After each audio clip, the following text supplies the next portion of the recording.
Hello, थंडी खूप आहे म्हणून आलं घालून कोरा चहा पीत होते, म्हणजेच ब्लॅक टी. ऑफिसवरून आल्यानंतर बाकीची कामे तर चालू झालीच होती. कुकर लावून घेतला, साईड बाय साईड कणिक मळून घेतलं. आज बेत होता मेथीच्या भाजीचा, कारण मेथी स्वस्त देखील खूप आहे आणि सीझन चालू आहे आणि मला खूप आवडते. मी अगदी साधी आणि सिंपल मेथीची भाजी बनवत असते. भरपूर सारा लसूण टाकायचा, तेल घ्यायचं, भरपूर सारं लसूण, जिरं, हिंग्याची फोडणी द्यायची.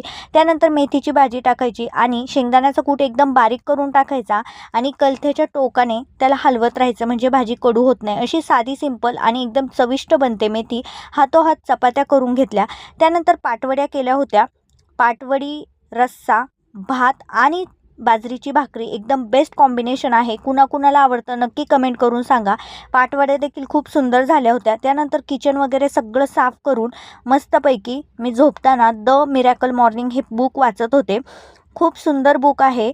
व्हिडिओ आवडला असेल तर लाईक करा, शेअर करा, सबस्क्राईब करा. थँक्यू.